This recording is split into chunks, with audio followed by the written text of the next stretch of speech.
Estamos en Apocalipsis 7 y hoy vamos a ver acerca de la seguridad del creyente y específicamente del creyente que sufre. Vamos a leer los primeros versículos, solamente me quiero concentrar en los primeros 8 versículos, que es la parte de los 144,000 sellados. Este capítulo 7 es un interludio, como una pausa entre el sello que hemos visto, el sexto sello, y lo que va a venir. Y es lo mismo que vamos a ver entre la sexta y la séptima trompeta. Que vamos a ver cómo esto se repite en las trompetas, que empieza en el capítulo 8. La pregunta que aborda el capítulo 7 o trata de responder es: ¿qué sucede con los creyentes durante el juicio de Dios? Cuando Dios está impartiendo su juicio sobre los incrédulos, sobre aquellos que han rechazado el arrepentimiento y el venir a Él, ¿qué sucede con los cristianos durante el juicio de Dios? Este interludio vamos a ver a 2 grupos de creyentes. El primero que vamos a examinar hoy va a ser los 144,000 de las 12 tribus sobre la tierra. Y la próxima semana veremos entonces la gran e incomparable multitud de todas las tribus del mundo, que ahora están en la presencia del Señor. Vamos a leer esto y tengamos en mente lo que nos presenta a través de este sello, que Dios está actuando de una forma poderosa para proteger y asegurar a su pueblo. Okay. Tengan en mente la historia de Israel cuando cayeron las plagas sobre Egipto. No sé si se acuerdan, en el capítulo, empieza del capítulo 5 en adelante. Caían sobre los egipcios, pero no sobre los hebreos, las plagas. Morían los animales de los egipcios, pero no los animales de los hebreos. Hasta que culminó en la muerte de los primogénitos, que no tenían la señal sobre la puerta, la señal de la sangre que iban a celebrar la Pascua. Vemos cómo estos juicios de Dios sobre el faraón, sobre Egipto, cayeron sobre Egipto incrédulo. Israel fue protegido. Y acá vamos a ver la misma idea, que estos juicios de Dios que se han presentado a través del mensaje de los sellos, recuerden, ese es el rollo, el mensaje de los sellos, Dios va a decir que los hijos de Dios están asegurados. Y vamos a tratar de entender qué quiere decir eso, en qué manera están asegurados los hijos de Dios. Entonces Dios actúa de una manera poderosa para proteger a su pueblo. Eso es muy importante. Veamos entonces los primeros versículos. Dice así: después de esto vi a 4 ángeles en los 4 ángulos de la tierra. Estaban allí de pie, deteniendo los 4 vientos para que estos no se desataran sobre la tierra, el mar y los árboles. Vi también a otro ángel sobre la tierra, el mar y los árboles. Vi también otro ángel que venía del oriente con el sello del Dios vivo. Gritó con voz potente a los 4 ángeles a quienes se les había permitido hacer daño a la tierra y al mar: no hagan daño ni a la tierra, ni al mar, ni a los árboles, hasta que hayamos puesto un sello en la frente de los siervos de nuestro Dios. Y oí el número de los que fueron sellados: 144,000 de todas las tribus de Israel. De la tribu de Judá fueron sellados 12,000. De la tribu de Rubén, 12,000. De la tribu de Gad, 12,000. De la tribu de Aser, 12,000. De la tribu de Neftalí, 12,000. De la tribu de Manasés, 12,000. De la tribu de Simeón, 12,000. De la tribu de Leví, 12,000. De la tribu de Isaacar, 12,000. De la tribu de Zabulón, 12,000. De la tribu de José, 12,000. De la tribu de Benjamín, 12,000. Voy a parar ahí. Yo les recomiendo que lean todo el capítulo o todo el libro para poder ver el contexto y cómo va Juan desarrollando el mensaje. Ok, estos 4 ángeles que vio Juan sobre la tierra, dice deteniendo los 4 puntos. Este es un simbolismo que vamos a ver que viene del Antiguo Testamento. Cuando habla de los 4 vientos o los 4 ángulos de la tierra, se refiere al mundo entero, a toda la totalidad de la tierra. Lo vemos en Isaías 11 y 12. Zacarías 1:8 o Mateo 24:31. Yo se los puse en sus notas para que no tengan que estar apurados. Pero es el simbolismo para hablar de toda la tierra, que los ángeles estaban de pie sobre toda la tierra. Ahora, sobre los 4 vientos. En las escrituras judías, los vientos eran considerados juicios de Dios, que eran algo malo que temer. Y también hace alusión, recuerden que esto está en comparación también con los 4 jinetes que ya hemos visto, esos 4 jinetes del capítulo 6 que salieron para traer guerra, quitar la paz, conquistar, muerte y pestes. ¿Se recuerdan esos 4 jinetes que vimos? Bueno, estos 4 vientos, según el libro de Zacarías 1:8 y capítulo 8:5, tiene que ver con el juicio que Dios va a desatar sobre la tierra. ¿Okay? Es otra manera de decir que todo se pone en silencio para ver qué va a suceder ahora sobre la tierra. El juicio de Dios. Ahora, dice que todo el viento dejó, no soplará sobre la tierra, ni sobre el mar, ni sobre ningún árbol. ¿Ok? Queda en suspenso. Y vemos el juicio de Dios que va a desembarcarse en toda la tierra, no en un pedacito de la tierra, no en la parte norte ni en la parte sur, sino en toda la tierra. Se ve otro ángel, versículo 2. Dice que venía otro ángel del oriente, donde nace el sol, y con él el sello del Dios vivo. Tenía el sello del Dios viviente. Ahora, este sello se hace referencia en el capítulo 9:4, si lo puedo leer para poder entender un poquito más. Dice, capítulo 9:4, se les ordenó que no dañaran la hierba de la tierra, ni ninguna planta, ni ningún árbol, sino solo a las personas que no llevaren en la frente el sello de Dios. Ahí se vuelve a mencionar el sello de Dios. Y en el capítulo 14:1 también se menciona, luego miré y apareció el Cordero, estaba de pie sobre el monte Sión en compañía de 144,000 personas que llevaban escrito en la frente el nombre del Cordero y de su Padre. Entonces acá vemos que el sello era el nombre del Cordero y de su Padre, era un sello de propiedad. No sé si antiguamente ustedes han visto como una oficina, ya sea un bufete de abogados, tenían un sello donde marcaba la propiedad, ¿no? La seguridad, la propiedad de la persona encargada o del abogado, y eso marcaba, esto pertenece a este bufete o a esta persona. Bueno, acá nos está diciendo que Dios ha sellado a los suyos con su nombre. Somos de su propiedad. ¿Ok? Ahora, Satanás también sella a los suyos. Este es un paralelo. Ya lo vamos a ver en el capítulo 13, 16 y 24, que habla sobre la marca de la bestia, que es el sello del enemigo, que trata, recuerden, de imitar lo que Dios hace. Eso es lo que hace el enemigo. El propósito del sello de Dios es identificar al pueblo de Dios, quienes le pertenecen a Él, para que la ira de Dios no les afecte. La ira de Dios manifestada en estos juicios. De la misma manera, el sello de Satanás identificará a sus aliados, quienes son objetos de la ira de Dios. Ahora, acá en Apocalipsis hemos visto que la palabra tribulación siempre significa cuando los incrédulos persiguen a los creyentes. Cuando Juan habla y dice que él estaba desterrado en esta isla de Patmos por causa del evangelio, del testimonio de Jesucristo, la palabra persecución que pasaron los primeros creyentes, como vimos el mensaje a las 7 iglesias, eran porque los incrédulos, aquellos que pertenecían a la sinagoga de Satanás, estaban persiguiendo a los creyentes. Y ahora vemos el juicio de Dios sobre ellos, sobre aquellos que estaban persiguiendo a los creyentes, ¿ok? El enojo de Dios.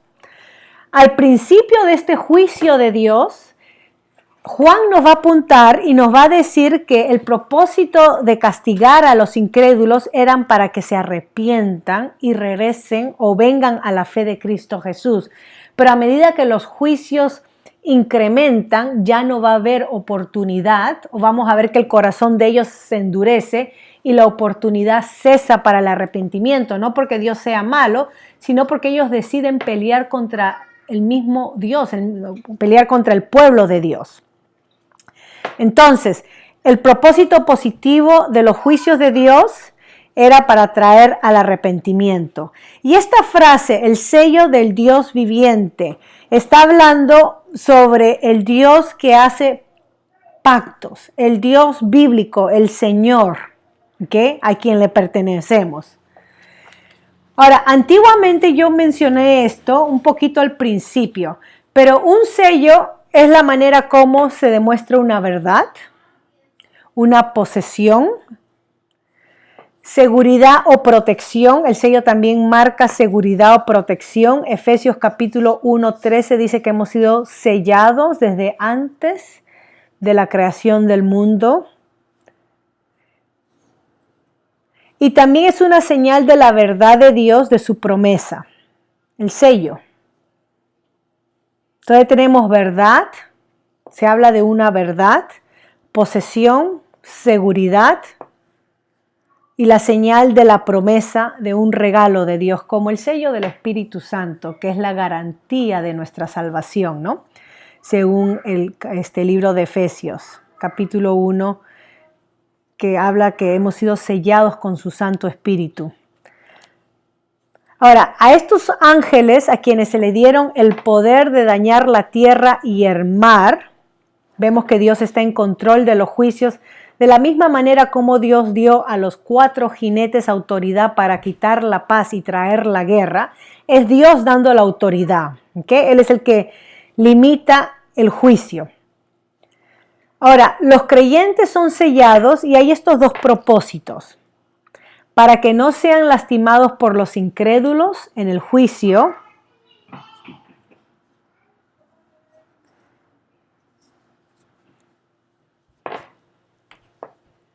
Y el juicio, para que sean, no sean dañados, y con eso obviamente su fe, su perseverancia.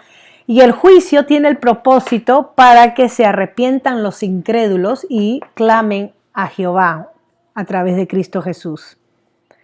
Ahora, dice que se sella en la frente. Y esto es una alusión a Ezequiel 9, 4, 6. Y también al sacerdote que portaba. Recuerden que el sacerdote tenía una vestimenta especial y tenía un sello, un título en la mente, el sumo sacerdote, que decía Santo a Jehová o Santidad a Jehová. Y es una alusión a eso al Antiguo Testamento, que el creyente ha sido separado y pertenece a Dios. ¿Okay? Ahora, versículo 4, 144,000 son sellados. Y mucho se ha dicho acerca de este número misterioso, que también se menciona en el capítulo 14. Ha habido mucha discusión y saber a quién representa. Ahora, el número es simbólico y no literal como muchos claman, dentro de ellos los testigos de Jehová, porque si no ya nos hubiéramos exhaustado de números. Hubiera sido un número muy pequeño hasta esta época. Pero el número es simbólico por las siguientes razones. ¿Okay? Es una cifra redonda y todas las tribus tienen igual de número. Tengan eso en mente. El número es un múltiple de 12 y el número 12, según la Biblia, es el número de organización, cómo Dios organiza. Por ejemplo, tenemos 12 tribus de Israel. Tenemos 12 discípulos. El número 10, que es lo que complementa a este múltiple, también representa totalidad o completo. Entonces, como el capítulo 7 está desarrollando en lenguaje apocalíptico, que es un género literario, las listas de la tribu que tenemos acá están también ligeramente alteradas. Por ejemplo, no tenemos la tribu de Dan. José no era considerado una tribu, eran sus 2 hijos que heredaron tierra, ¿no? Si se recuerdan, Manasés y Efraín. Pero acá tenemos a José como una tribu en sí. No tenemos a Dan. ¿Okay? No tenemos, y en vez de Efraín tenemos a José. Entonces vemos la alteración de las tribus. Y entonces, por eso, el judío cuando escuchaba esto sabía que el texto no podía ser interpretado literalmente, por esta alteración.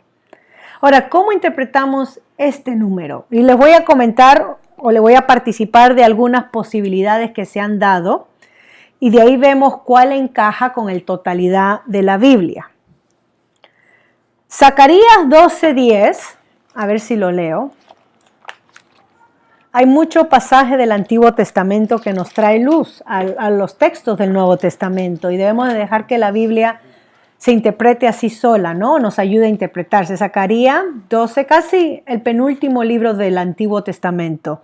12:10. Dice así: sobre la casa real de David y los habitantes de Jerusalén derramaré un espíritu de gracia y de súplica, y entonces pondrán sus ojos en mí. Harán lamentación por el que traspasaron, como quien hace lamentación por su hijo único. Llorarán amargamente como quien llora por su primogénito.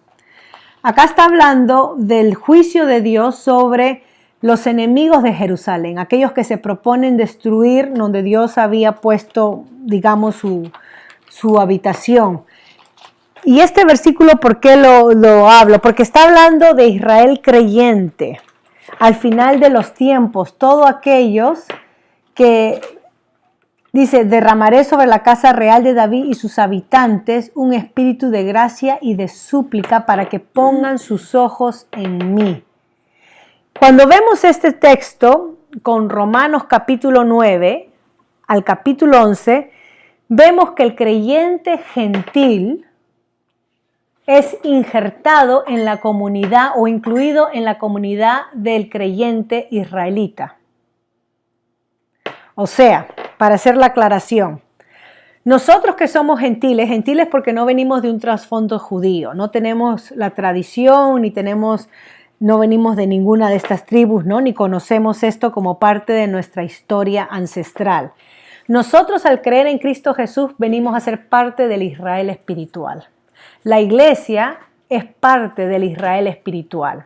Y con esto respondemos a la pregunta que la iglesia no suplanta a Israel. La iglesia es injertada en el Israel.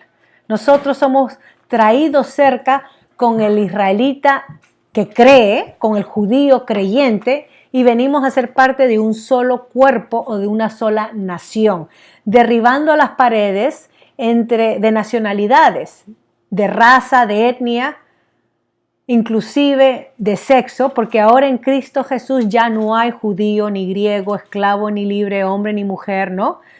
Sino que todos somos unos en Cristo Jesús. Ese es Gálatas 3:28. Entonces, el Antiguo Testamento nos habla que Israel iba a creer en los finales del tiempo. Y el Nuevo Testamento nos dice que ese Israel que iba a creer iba a ser parte de Israel judío creyente e Israel gentil, un solo cuerpo.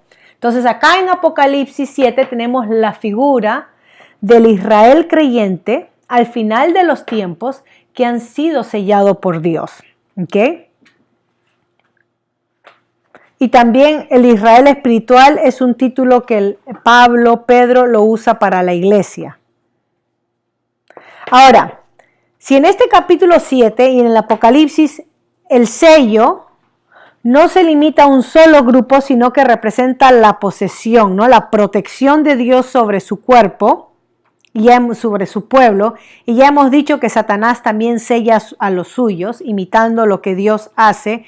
Miren lo que dice el Nuevo Testamento referente a la iglesia, que es el Israel espiritual, ¿no? Que hemos sido injertados en el pueblo de Dios. Los mismos términos que fueron usados para Israel judío, ahora es usado para la iglesia. Miren conmigo Romanos, porque estoy tratando de desarrollar acá o construir el caso, porque estos 144,000 no son judíos de raza, sino que está hablando de la iglesia, parte del Israel espiritual. ¿Okay? Eso es lo que estoy tratando de construir acá. Romanos capítulo 2, esto también está en sus notas, y yo estoy usando la Nueva Versión Internacional.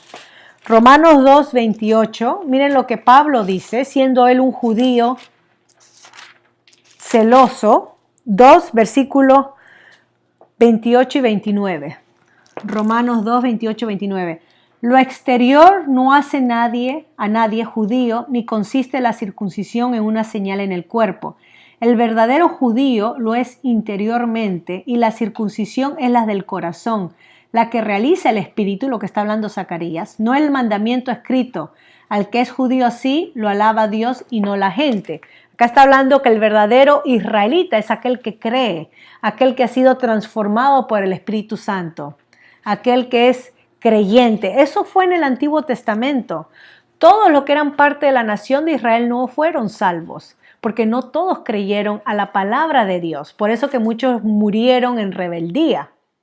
Solamente aquellos que respondieron con fe a la palabra de Dios, de Jehová, son considerados creyentes. Ese es el argumento de Hebreos 11, que tenemos los nombres de aquellos creyentes del Antiguo Testamento que perseveraron en la fe.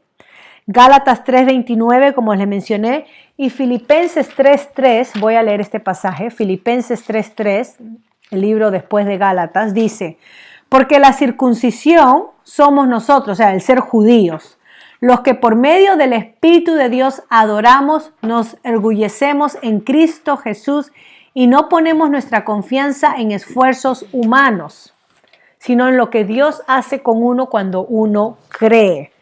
¿Okay? Entonces estamos diciendo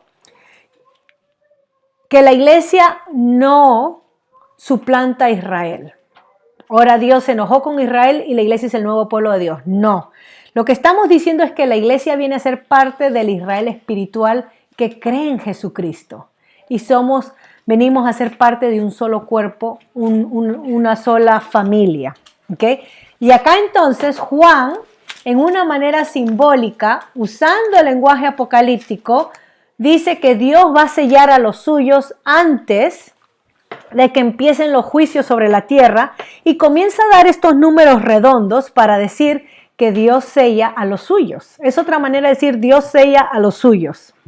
Pero está usando este simbolismo. ¿Okay? Entonces los 144,000 es el mismo grupo que vamos a ver desde el versículo 9 en adelante, la gran multitud, el pueblo de Dios que confía en Cristo. Y podemos verlo como judíos creyentes o gentiles creyentes, y ambos son partes del mismo grupo. Para terminar, el número 12 que le estaba diciendo simboliza organización.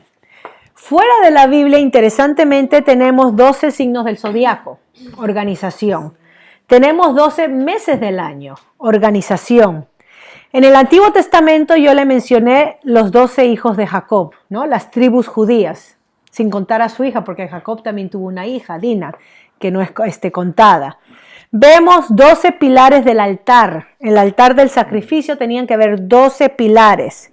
El sacerdote se montaba una armadura de joyas y tenían 12 joyas, cada una representada a cada tribu, que parte del pectoral del sacerdote. El pan que estaba en el lugar santo del tabernáculo eran 12 cañas de pan, representada cada tribu, la comunión con Dios. Fueron 12 espías que fueron enviados a ver la tierra prometida, ¿no? A indagar. Fueron 12 varas de cada tribu cuando sucedió la rebelión de Coré. Fueron 12 piedras que se puso cuando José cruzó el Jordán y sacó 12 piedras del Jordán y armó este monumento. Durante el gobierno de Salomón fueron 12 distritos administrativos en Primera de Reyes. Entonces, como pueden ver ustedes, el número 12 está por todo el Antiguo Testamento. Y lo mismo en el Nuevo Testamento, 12 apóstoles, 12 trozos de pan, uno por cada apóstol en Mateo 14:20. Dice que hay 12 tronos donde se sentarán los discípulos para juzgar a las 12 tribus de Israel en Mateo 9:28. Jesús, cuando estaba en la cruz, dice que podía llamar a 12 legiones de ángeles para que vengan a rescatarle. ¿Okay? Vemos también en Apocalipsis que hay 24 ancianos sobre los 24 tronos. múltiples de 12. Los 144,000. Hay 12 estrellas más adelante que vamos a ver en la corona de una mujer, 12 puertas, 12 piedras, 12,000 estadios, etc. No los voy a aturdir porque el número 12 se repite y vemos que tiene un símbolo, un significado simbólico. ¿Okay? Termino con el versículo, ¿qué más le puedo decir sobre este mundo, este número 12? Voy a terminar ahí. Ahora, miren ustedes, porque la pregunta que nos hace Juan al final del capítulo 6 es, ¿quién podrá mantenerse en pie cuando Dios desate su ira, cuando Dios desate el juicio? Y acá entonces el capítulo 7 presenta a estos 144,000 sellados. Ahora, estos 144,000, según el capítulo 14, vemos que son presentados como soldados de guerra, como lo marcan Números. ¿Saben que cuando Dios enlistaba a la guerra a los israelitas, habían, se puede decir así, requisitos? Y tú sabes que generalmente en un país, uno trata de tener gente y cantidad. Cuanto más soldados, mejor para un país, ¿no? Y es algo interesante porque nuestra Latinoamérica tiene más gente enlistada en guerra que otro país, pero no tenemos los recursos ni la tecnología como otros países, ¿no? Tenemos muchos soldados. Con el pueblo de Israel sucedía lo opuesto. Cada vez que se enlistaba, los muchachos tenían que ser mayores de 20 años. Y se mandaban a casa soldados que, si se habían casado recién, que regresen y hagan feliz a su mujer por un año. Aquellos que habían comprado viña, que se regresen y trabajen su viña y gocen del trabajo de su viña, no vaya a ser que mueran en guerra y otro se las goce. Y no solamente eso, aquellos que tenían miedo de ir a la guerra, se les decía, regresa, no necesitas participar. Y la idea con el pueblo de Israel es que no era el número que se cogía para la guerra, cuanto más número mejor. Dios quería el mínimo de número que participe, porque Él era el que luchaba por su pueblo y daba la victoria. Entonces, estos 144,000 son presentados como parte del ejército de Dios que han vencido. Y Dios los ha sellado en medio de este tiempo de tribulación. Dios los ha protegido y los ha sellado. Ya en el capítulo 14 se nos va a hablar un poquito más de estos 144,000. Se nos va a describir sobre la pureza, la fidelidad, la constancia de estos 144,000. Yo voy a parar acá por ahora para poder conversar, tener nuestro tiempo de pregunta. Okay, pero si están interesados de dónde saqué esto de la forma del texto, es como un censo para poder recolectar soldados para la preparación militar, está en Números capítulo 1. Todo el capítulo 1 habla de eso, versículos 3, 18, 20. Ya para. Todavía, pero le estoy dando para que ustedes expliquen, ¿no? El número. Y en la guerra, interesantemente termino con esto, pedían igual de hombres por cada tribu. No podían las tribus dar más hombres que otras tribus, tenían que ser iguales. Ese era uno de los requisitos. Números capítulo 31, versículo 4 al 6. La próxima semana voy a hablar un poquito más de esto porque seguro que van a surgir algunos comentarios y preguntas y continuamos entonces con el versículo 9 del capítulo 7.